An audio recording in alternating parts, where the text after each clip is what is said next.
Hello? Yeah. No. Is it good? Okay.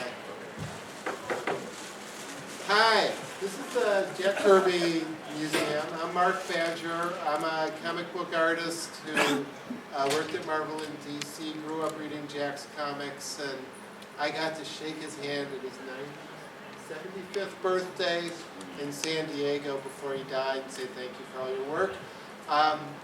I admit that I'm fairly obsessed with Jack enough that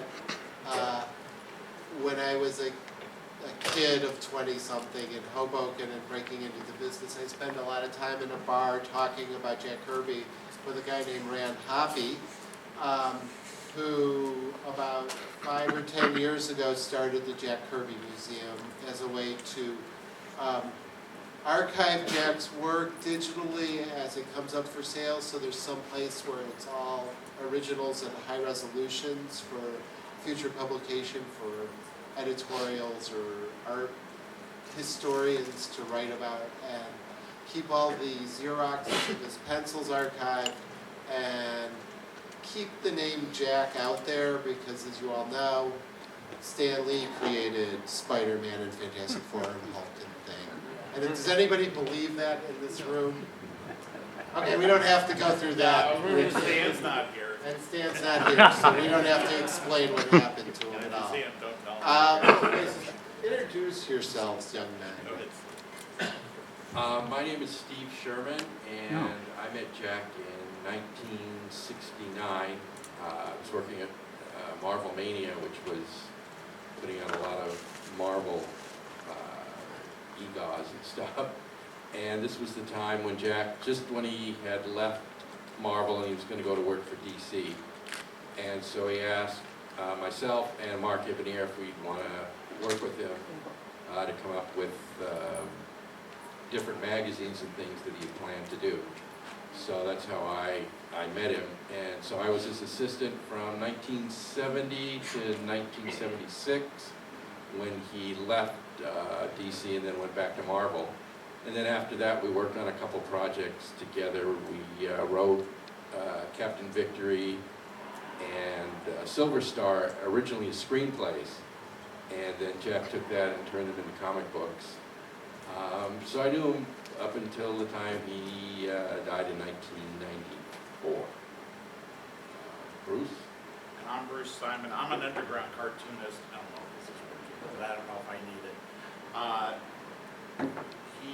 I also was working at Marvel Mania with Steve. We've been friends for almost 50 years and met Jack at the same time and got to know Jack and his family and hear his stories and eat with them and talk with them and you know, we have a lot of stories of Mark can talk more to the art, I can talk about Jack the man as well as Steve can. So I think we'll have some fun. Let's take a look at these slides. Okay. This is Street Code, which is an autobiographical. It's one of the few autobiographies, the only autobiographical story he did about growing up on the Lower East Side of Manhattan when it was not real estate central, but it was actually a ghetto or a slum. And there's photos that look almost identical like this, which of course we don't have, which would be cool to do. But at this point, Jack has mastered drawing to the point where he can stick everything on the page. He doesn't stop. This, well, can I just say that this is one of the very last things that Jack actually drew for print. It might even be the last story. Was this autobiographical story? I believe it's like from 1985. Yeah. And what's amazing about it is that a drawing like this would be, you would say, well, someone would have to do, preliminary drawings and all of this and research, and it would just, a drawing like this could just flow out of Jack, which is amazing.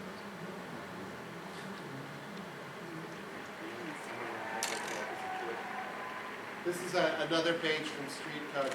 Jack was short. How tall was he? About 5'5", 5'6". He got in fights a lot. You know, the Lower East Side was tough, and it was street gangs territory. Yeah. However, his brother was 6'4". Yeah, so his brother would watch out for him. Right. If you ever saw the movie like Dead End, from 1937, which is kind of the precursor to the Bowery Boys. I mean, back then, we have street gangs now. Back then, they had block gangs, and people would each have their own block, and if you went off the block, you were subject to beatings and all sorts of stuff like that. So it was really street-to-street fighting. And Jack joined something called the Boys Republic, which was kind of like a Boys Club YMCA group to try and keep kids off the street and out of the gangs. And that's really where he first started to do comic strips, was for the newsletter of the Boys Republic. And he wasn't that, he got older. This is Jack doing what he does. He had that same drawing board for, I think, something like maybe 50 years. So it was pretty creased and full of graphite. But yeah, that's how we like to draw. He would just sit down, put the pipe in his mouth, grab a pencil, and just start working away.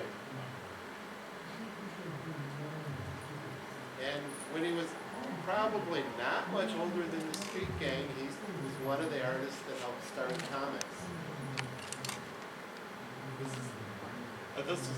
This is a post-war page.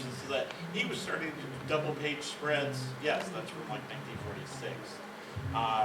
He was doing double-page spreads even in 1941.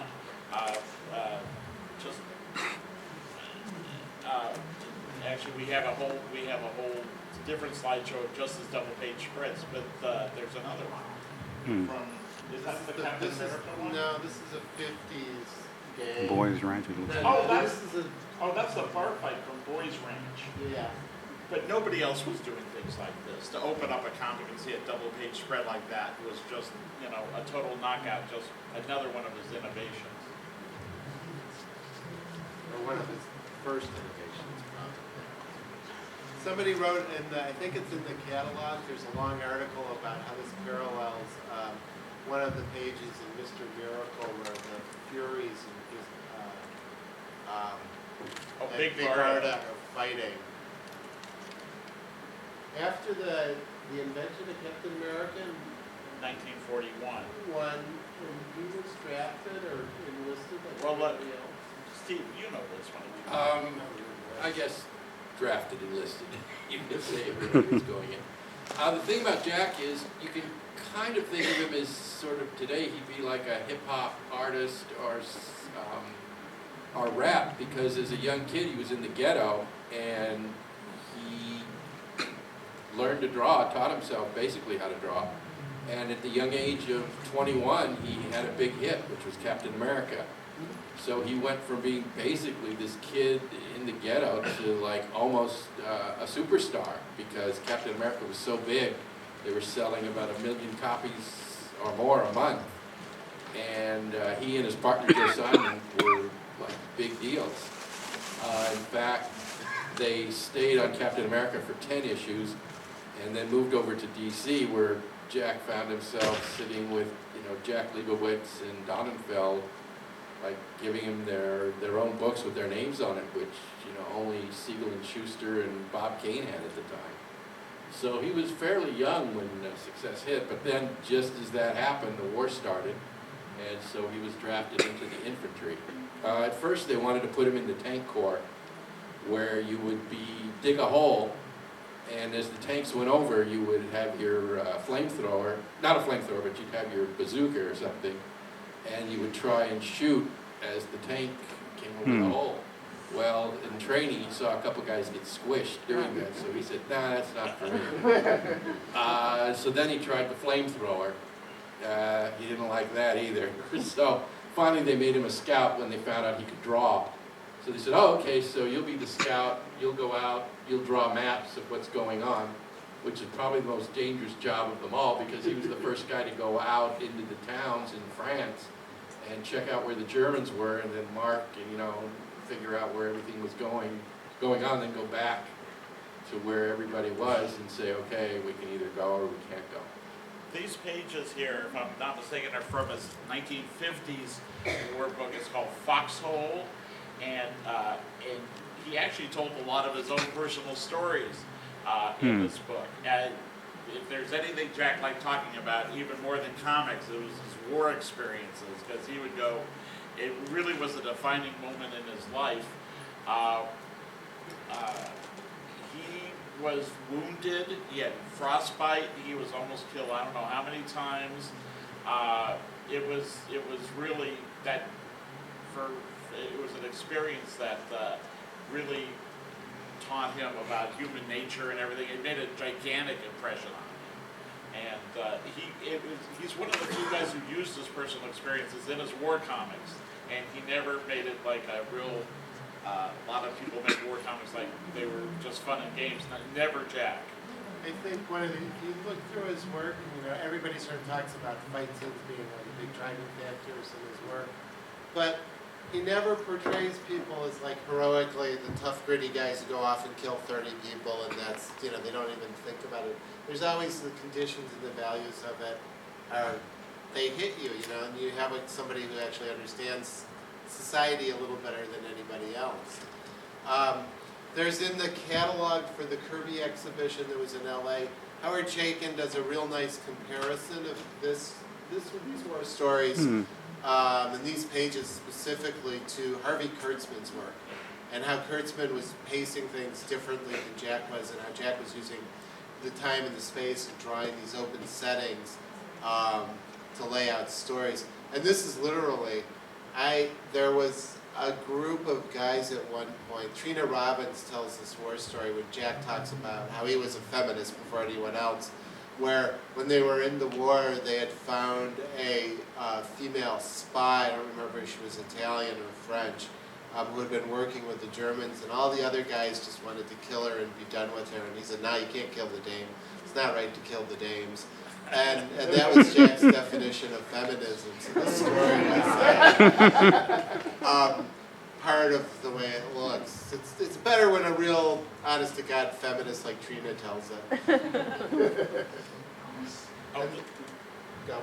Okay, no, this is from his last war series, which he did in the mid-'70s, Our Fighting Forces, and this is near the end of Jack's contract at DC, and the Fourth World books had already been canceled, and they were putting him here and they were putting him there, and he was really kind of like working down the clock on his contract, and they gave him this war book with this group of characters that were just like random DC war characters. Captain Storm was a PT boat captain, and Johnny Cloud was an aviator, and Gunner and Sarge were infantrymen. They had nothing to do with each other, and they put them into this whole one group called the Losers. I don't know why. It made no sense. They had stories where they said, take these characters, Jack, and do something, and he took these nothing characters and put them together and used it as a vehicle to tell his own war stories.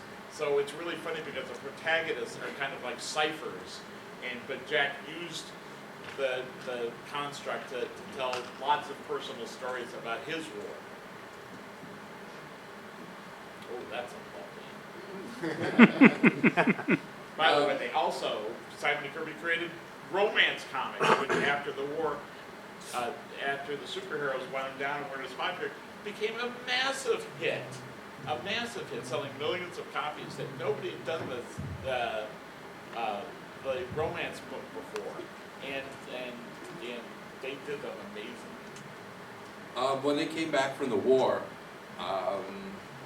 comics were big, and he and Joe decided to go off on their own and start their own company. They would have other people publish the books, but they were in charge of the editorial and the art and everything. And so they came up, they saw that there was a market for romance comics, so they were the first ones to do it. And they hit big. Jack said he and Joe both thought they were going to be millionaires. They thought there was no end to this. And unfortunately, as soon as it hit, everybody else started copying it. So the market was just flooded with these magazines. Pretty soon there were over 100 romance titles on the stands. Simon and Kirby produced 2 or 3, and they hired people to fill out the books.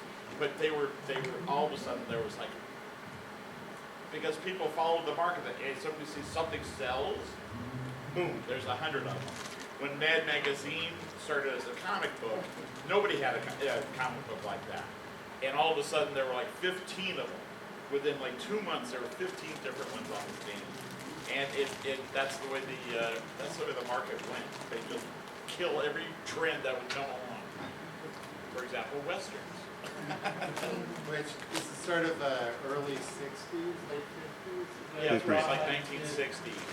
This is Jack when Jack was just sort of cranking out pages at this point where he wasn't worrying about the storytelling very much, and it was just sort of Jim Shooter calls this full figures in action, where the greatest thing Jack ever did is give Shooter a cap book at one point that he used as a tutorial. How many people know Jim Shooter was the editor at Marvel through the 80s? And he would walk people through on storytelling and making sure you saw how Jack established scenes, piece by piece. And so you didn't just jump around and do it. It was the fundamentals for storytelling for my generation. Sort of the Mignolas and all the people who worked on Shooter.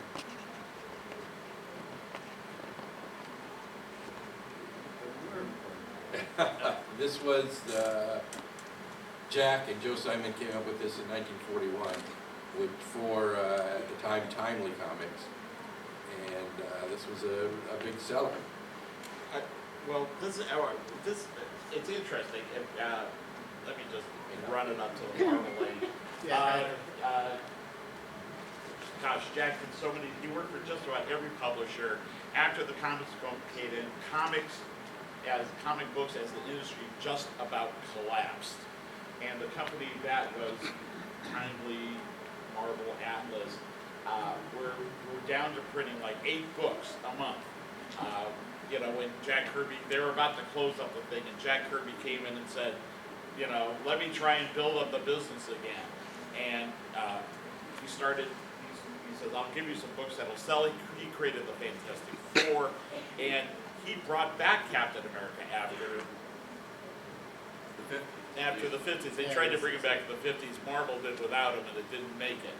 Jack brought him back, and along with, you know, the Avengers and this is kind of out of sequence, but he came back and made Jack a hit all over. I mean, Captain America a hit all over again.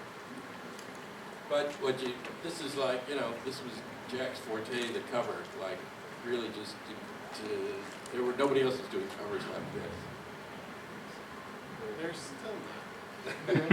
They're still not. Yeah, I can't even tell what's going on with new comic covers for the most part. Most of them are just pictures of guys standing there looking tough, you know, and Jack, yeah, he's done guys standing there looking tough. But, I mean, he always picked action to show. I mean, he's just constantly picking action and pushing the action right out at you in your face. How come there's no color in any of these? These are just from the originals. These aren't the comic. The color ones are from the actual comics, and eventually in the end you'll see some color and some ones from the comics, and you'll see why. I mean, Jack definitely was working for color and working with really big shapes and not worrying about fine detail drawing.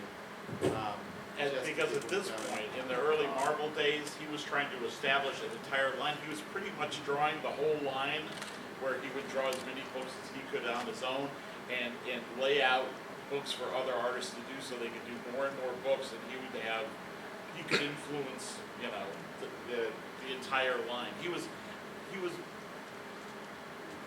pounding out so many pages. He was doing, you know, 3 or 4 pages a day, and he was capable. At one point, they needed a Captain America issue because something had fallen out, and he would do a 20-page story over the weekend, and it would look just as good as anything else he ever drew. Pencils and letters. He didn't need them.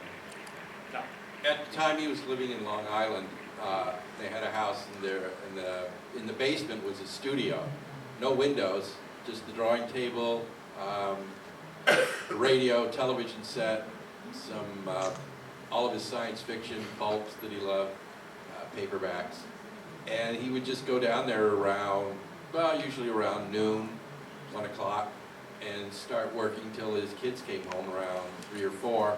He'd take a break, have dinner, and then he'd usually go back to work from 8 in the evening till about 2, 3 in the morning, and then go to bed. And once a week, he would go into New York City with his pages and drop them off at Marble, see what's going on, then head back out to Long Island, and that's where he would be for the rest of the week, just drawing his books. So, to pick on poor Jim Shooter some more, Jim used that Cap comic that mirrored that Rawhide Kid page, and he was always emphasizing that you could know what was in the foreground, and Jack would never show anything to cut out the foreground. And as you can see in all of these, especially the covers, Jack crops stuff, and he's putting you as the reader. Part of what makes his stuff work so much is he puts you in the reader, you're about 2 inches away from that hammer. So you're right over Thor's shoulder, maybe standing next to him, looking in at him. That's Magog, right? And that that's something almost no other artist does these days. You can look through comics and you won't find shots like this. It's just something that's dropped off. It's just too hard to design your panels so that the reader's involved within the panels as you go. And it's part of what makes Jack's work really dynamically exciting as a reader to be involved with things. That's a Thor page. Yeah, That's Ego the Living Planet. With some say he patterned after Stan Lee, and if you look deep into the face, you might. Yes. Yes. Look at that face. That's so funny. Yeah. Sorry, this is an unused Thor page. Cover. They said it was too. That is the one where he's striking. Yeah. Look at that city. Look at that whole scene. You know, one of the reasons they probably rejected is that there was no place for them to put, put their hype all over it, you know? Like, wow, gang, wait till you see what happens in this issue. It's almost too much to take in one shot. Especially if you lay the logo and jump all over it. And speaking of too much stuff. What do you mean? This is a Fantastic Four page. Is it? Yeah, that's Yeah. Oh, that's one. Yeah. That's from one of his last issues. Black Hole. This is sort of towards the end. It's just an example of Jack using pattern to make. He's not drawing realistic armor here. I mean, it's sort of one of the funny things when you look at the movies and they have to make one of Jack's characters. They always blow it because they got to make it actually exist in the real world. Jack's just making big beads. It's just patterning the work forever.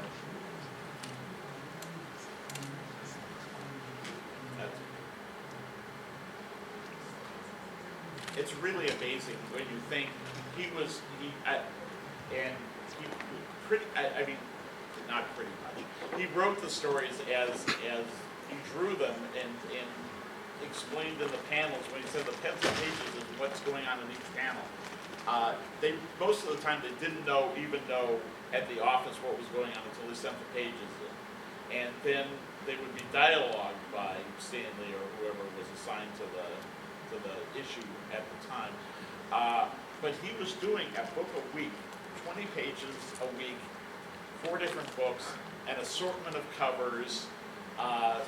He would draw on his off hours for his own amusement. The work ethic and the amazing productivity is just, when you think about it, it's absolutely stunning. And at this point, this is sort of the end of the run of the Fantastic Four, and Marvel sold the Cadence, and Jack goes off to DC, signs a 5-year contract. Did he move from New York after they signed the contract? No, before. This is the time he moved to California, mostly because his wife Roz and his youngest daughter Lisa had health problems. So the doctor said, you need to get out of New York, it's too cold. Maybe you should go. And he came to California because he had relatives in Orange County. So that's why, otherwise, could have gone to Florida, could have gone to Arizona, but he went out to Orange County. He stayed there for a little bit in a townhouse, And then they moved to Thousand Oaks, where that's where he was till he passed away. So everybody knows who this is, right? This is Darkseid, the main villain of his epic Defeat the New Gods. I should say, when Jack went to DC, he really wanted to push comics to the next level. He felt that the 32-page, 12 cents, I think at the time, was just not making it. He really wanted to go for, God forbid, $1 comics. Because when Jack started in the business, comic books were much bigger than the 6x9. They were actually magazines, 64 pages, and they were what, about 12 by 9? Yeah, they were a good half to 3/4 inch They were larger size on of- either side. They were more like A magazine, a magazine. rather than little tiny comic books. So Jack really wanted, and he had also seen a lot of the European hardcovers that were coming to the US at the time because of the Comic Cons and things, people were bringing them over. So he saw that and said, this is really the direction we should be going. We should be putting these books on better paper, better color. They should. Right, if you're familiar with Tintin and Lucky Luke and Mobius and Lieutenant Blueberry, you saw those and went, why aren't we doing this? I mean, they were so popular in Europe, they said it has to work here. So that's why when he did the New Gods, Forever People, Mr. Miracle, and Jimmy Olsen, he wanted to tie them all in. So he was doing a novel, so that at some point you could publish it all in one big book, which to the people running at DC at the time was just like, blew their minds. They couldn't understand, why would you do that? Yeah. We're in the business of selling 12-cent comic books every month on a newsstand. Why? What do you want us to do? This is from when he went to DC, he started working on Superman's pal Jimmy Olsen comics, which was like the squarest comic around it, and Jack took it up because nobody else was working on it at the time, and he didn't want to take work away from anybody. And he brought back the Newsboy Legion, a kid group of his from the early 1940s, and these were the sons of the original group working with Jimmy Olsen, and God knows what this is called, the Whiz Wagon. This is like the car they would travel around in. What kind of lunatic would design a car like that he would have to draw over and over and over again in an adventure? He designs this as the coolest thing. Who would draw anything that they would have to do, 5 times an issue? He did. Actually, I think the Whiz Wagon didn't last that long. That's a bunch more issues. What of a it. mind blower. I mean, it's just, this is like nothing that DC was expecting. And for a guy who drew this stuff, Jack couldn't drive a car. The few times he did, he would just be on another planet. He'd be daydreaming. One time he went over the curb. Another time, I think he hit a mailbox, and finally his wife said, "You're not driving anymore. I'll drive you." And that was it for driving. How did he get to lunch? Roz would drive. Roz We would drive.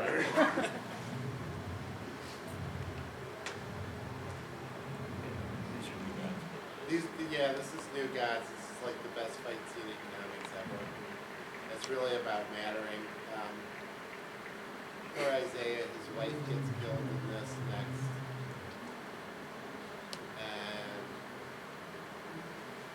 this is sort of, it's just in terms of pacing and rhythm, there's actually, there's ends up only being a couple of punches in it. Although when you get to that top panel one, you go, well, okay, that's going to destroy the whole world in one punch. It's sort of Jack's kind of blowing out the world and not worrying about drawing the figures, but giving you those motion lines to create energy is one of the things Jack just does better than anybody else. Oh wait, stop, because this is funny. This is Darkseid talking to the so-called heroes of this book, the Forever People, a group of teenage superheroes, and just by his force of will, he starts talking to them like a general talking to his troops, and he's talking to one of the characters, Big Bear, in the middle, and he tweaks his nose just to show that he can, how powerful he is, and then he disappears and just leaves them like stand in the dust. No, he sends them off different times. Oh, is that what Yes. happened? But I just love the, yeah. I love the casual way he treats the hero. Look at that. I mean, he's intimidated, then he goes, you know. He pulls off a tweaking of it. That's the other thing. That's the thing you go. The writer says, draw tweaking the guy's nose, and I'd go, oh no, that's gonna be impossible to draw. Jack pulls it off, and you know, just works perfectly. Yeah, so amusing.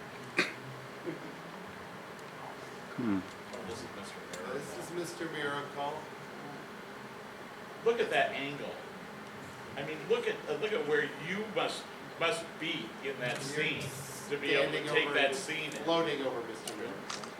Unbelievable. Oh, that's beautiful. This was like a throwaway 3-page filler in the back of a book. And this character is one of the new gods, never seen again. He did a bunch of these, never saw him again. He just was so prolific with ideas. He would do this 3-page burst, and you say, what a concept, look at this guy, look at this horse. Never saw him. Zach Wright forgot about him the minute he finished drawing it. I still think that's the best horse in all comics. I do too. It has no relation to any real anatomy in a horse at all. I mean, I dearly love Jack's work, but he's no longer worrying about what anatomy is by this point, and it's all just about drawing the direction and the force of the energy and the shapes. The basic shapes are roughed in as three-dimensional volumes, and then, you know, he fills out how you make the energy flow from form to form. As we move from the New Gods to the Demon, DC being DC ended up canceling all of the Fourth World Except stuff. for Mr. Mr. Miracle. Miracle Except for was Mr. Miracle. bomb for another 6 years. And so they said, well, you've got a contract, so come up with some new stuff. You know, instead of repeating, relaunching, rebirthing the characters. So Jack did the Demon, Commandy, and Omac. One-man army. Yeah. This is Witch Boy, one more concept that Yeah. they've relaunched and rebirthed with some other stuff. And these were like totally different concepts than the Fourth World. The Demon was the world of magic and sorcery and the paranormal, and Commandy was kind of a take on Planet of the Apes. And Omac was the world of the future, where his take on what would happen to the world ahead. It's just amazing. These concepts were like insane. He could come up with one after another. And then it could blow things up. Is that from 2001? I think this is actually from 2001, so this is Jack. Before going Marvel, yeah. This is Commandy. This is, you know, the 2-page spread is sort of the master of it, the master of doing that. I mean, the weird thing about Jack is all this black's come directly out of Milton Caniff, and, you know, his original, like, sort of being a kid looking at Caniff and Roy Crane. Right now. now, Terry and the Pirates and Wash Tubbs. Giving him a way to draw things and turn them into these block-like shapes that he then turned into patterns. So DC talked about doing some 8.5 by 11 Newsstand magazine. newsstand magazines. This was Days of the Mob. The interesting thing about those books is there were two. There was In the Days of the Mob and Spirit World. And both of these magazines, In the Days of the Mob came out before The Godfather, and Spirit World came out before The Exorcist. Yeah. So had DC not canceled them after the first issue, they would have really been, hit the right market. But they just were not in the business of distributing magazines. Yeah, DC had no confidence in these magazines. They were barely distributed, and There were also a lot of political things going on at DC at the time. One of their consultants was William Gaines, who had published EC Comics and Mad Magazine. And he still held a grudge against Simon and Kirby and everybody else in the comics industry who had gone against him and started the Comics Code Authority, which basically killed his comics line. So he was not about to, like, you know, be of any help just for Jack. You know, so when DC said, well, let's do magazines, you know, Gaines was kind of like, I don't think so, you know. So There'd be really competition for Mad Magazine on the stands. right. So basically these, plus Jack saw these as being color magazines on slick paper and selling for, you know, $1 at the time, which you could get. When DC published it, they published it on the worst paper they could find in blue ink. Jack saw the printed copies and said they looked like toilet paper. And they hardly got any distribution. And so even before the second issues came out, they just canceled it and said, nah, we'll stick to comic books. Oh, you can talk to this. This is Jack at home, coloring in just something he did for fun, for himself. The reason he's shirtless is because right outside of his studio door in Thousand Oaks was a swimming pool. So he would just, for exercise, he would jump in the swimming pool, swim a few laps, dry off, and then go back to work at the board. This is actually one half of the picture. It's double spread, size of the double spread comic.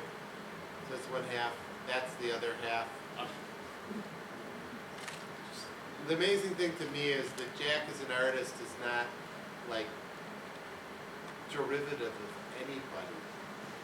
I mean, he's somebody he's doing, you know, science fiction stuff that's all drawn together and it's mashed up into these shapes, and there's some sense of him looking at the real world and thinking about it. And then he just sort of transforms all this stuff into his patterns and his shapes, and uses it to build his worlds with. This is a drawing he did for Don Heck, who was an inker and a penciler, another artist. It was done as a thank you for Heck had inked a couple of drawings of Jack for some proposal or something, so it was done by a thank you present. It's currently owned by Andrew Molitor, who's an art scholar and a comics artist who does abstract comics. And he's compared it to, on one hand, on the left is Pablo Picasso, who you may have heard of. What comic did he? Cubism. Did a lot of bull comics, too. And on the right is Piranesi, who's a 18th century etching, was an architect who did a lot of drawings of prisons and just making things up. So you look at those and you go, wow, those are amazing, but those don't look like Jack Kirby. And then you look at that and you go, well, where did Jack see that stuff? At that point in time, Life magazine was printing a lot of art pieces. So you could see abstract expressionism, you could see Cubism in Life. So Jack was taking those magazines and doing what with them, boys? He would get all the all the Goodman also published regular magazines, and Jack would get them all, and then he'd cut them up and put collages together.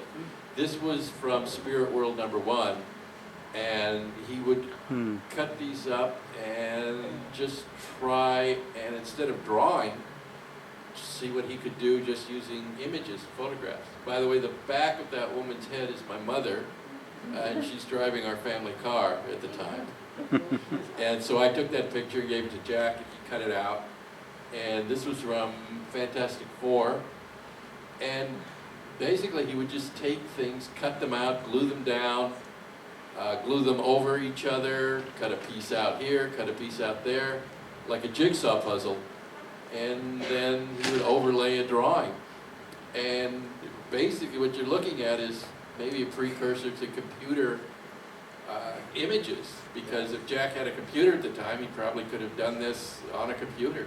Right, but it's just cut up magazines with paste and a drawing he would do on the other page, on another page, and they would combine them. But they would take, his collages were in color. They would screen them for black and white because they couldn't do 4-color printing.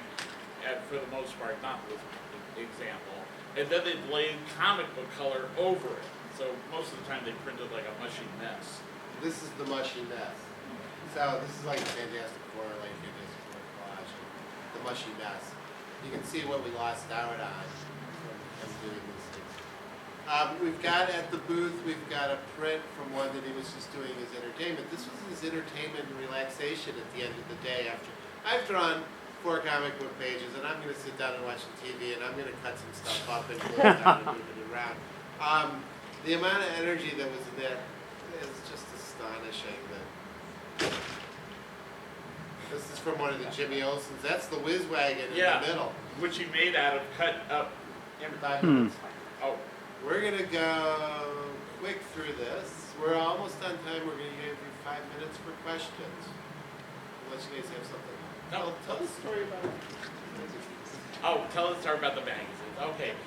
Life magazine was canceled in 1972, which was one of Jack's. If you know, a lot of people don't remember Life magazine. It came out. It was a bedsheet-sized magazine. That's what they used to call it.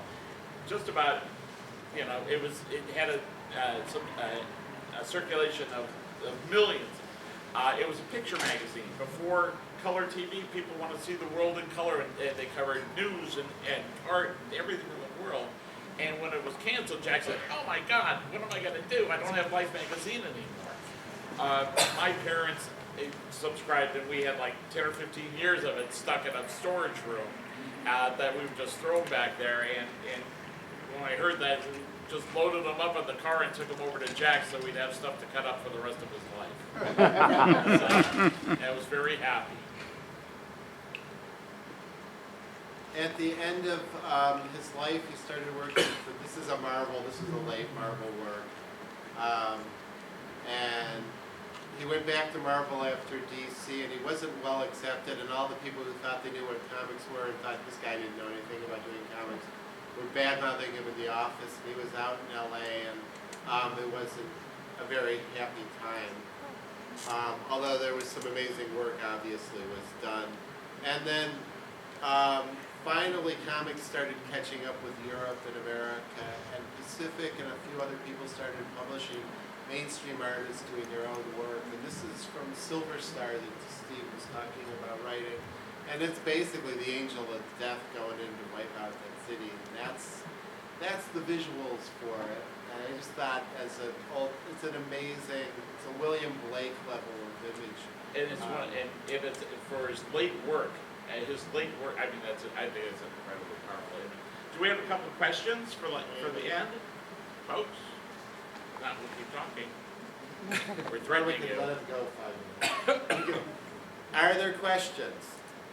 Any questions? Any answers? Yeah, I love Jack's 70s stuff that you guys were talking about. I worked for DC, New Black Review and all that stuff. But and I guess most people may know this already, but I don't know. You're alluding to how Stanley didn't really create like Hulk, Spider-Man, and stuff like that. Can you explain to some of us what's obvious to evidently a lot of other people? Well, see, I think one of the disservice that Stan did to Jack was in the credits, listing him as penciler, because it just made it seem like, oh, this guy just sat there and just, you know, we gave him stuff and penciled it. Where his entire career, Jack was a writer and penciler. I mean, that's what a cartoonist is. They write and they draw. And so Jack would sit home and come up with these concepts and bring them into the office and show them to them. And then Stan would be like, oh, okay. And Jack would write in the margins what the story was and a little bit of dialogue. So really all you had to do was just fill it in. I think what Stan did is he sort of gave them character voices, which Jack didn't have time to do. And it was also a time thing because Jack was also creating all these books and turning them out, and he just didn't have time to write dialogue, so he would just have to quickly indicate, here's what's going on, here's what's going to happen, and leave it at that. And with that, we got to wrap it up. If you want to ask more questions, if you want to see the catalog for the exhibit, which many of these images are taken for, we're AAH in Artist Alley. Right. Sort of down, we're by Olivia. Steve Mayo, Right, down one of the alleys, here's the back of the room. right, come see us, we got 2 more hours. Yep. Thank you. Thank you for coming.